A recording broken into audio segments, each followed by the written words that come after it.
I want to turn attention to the financial crisis. Now, the financial system is an important component of developing economies as they provide the needed leverage to drive growth and development. But what happens when one sector, such as the banking industry, experiences challenges like we've seen? What happens to insurance, pensions, and capital markets? Joy Business is bringing you the Financial Services Forum on the theme the changing tide of Ghana's financial services sector, the cause, the cost, and the cleanup. That's happening this Thursday, the 1st of November 2018 at 9:30 a.m.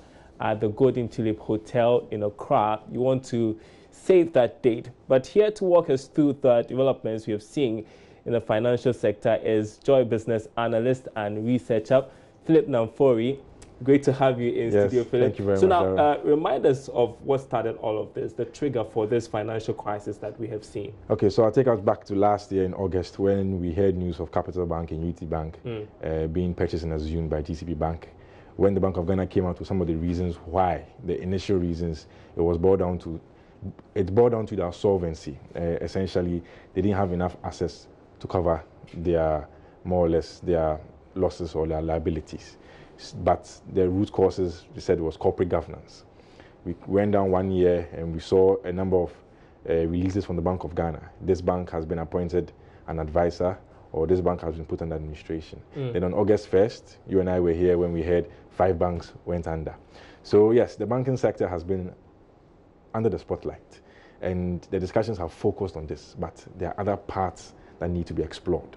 The insurance markets, the pensions markets, and the capital markets. Tell me about the price we've had to pay for this financial sector crisis. I'm talking about individuals, the banks, and the country as well. Okay, Daryl, so I will divide them into explicit or direct costs and implicit or indirect costs.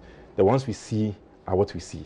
The cost involved. The government says over 10 billion is going to be used to bail out the banks. We've seen the layoffs. We've seen the other things, closure of some branches and stuff like that. But the implicit ones are what we don't see. Somebody's mental state, what he's going through.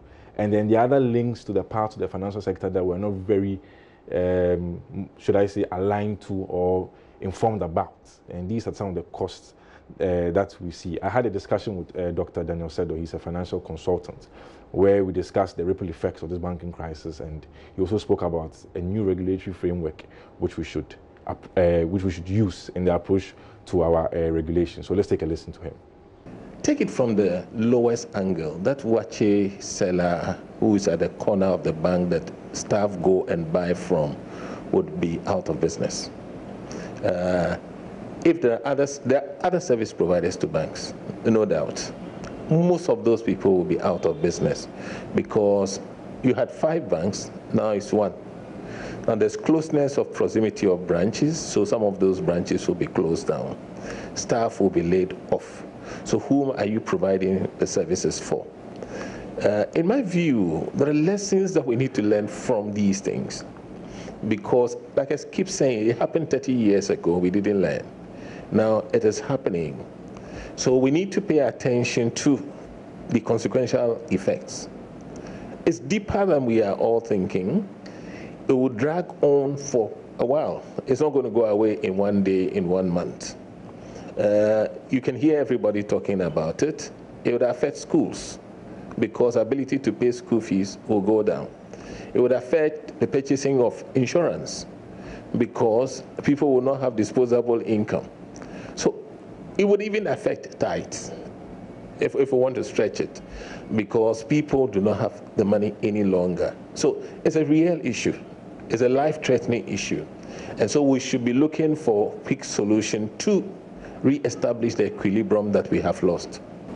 Above all, what we have seen is that you have insurance regulation, you have pensions regulations, you have securities regulations, and you have banking regulations. What happened between all these 4?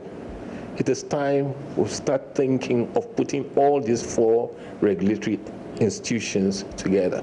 That is the only way we can have control over what is happening in our financial services sector. All right, so we had the financial consultant, Dr. Sedo there, and Philip, we know that currently there is some cleanup going on by the Bank of Ghana, and we know that is supposed to end next month, and we know that the next focus will be on the microfinance sector. How effective has the cleanup been so far? Okay, so far, from the Bank of Ghana's perspective, they've increased the minimum capital requirement. That's the most obvious one. They brought a raft of directives, the Corporate Governance Directive, Fit and Proper Directive. All these things, in their opinion, is supposed to bolster confidence in the banking sector. And we've seen that they're coming down to the microfinance, savings and loan sector. So going forward, we should see a more robust banking sector. That's coming from the Bank of Ghana.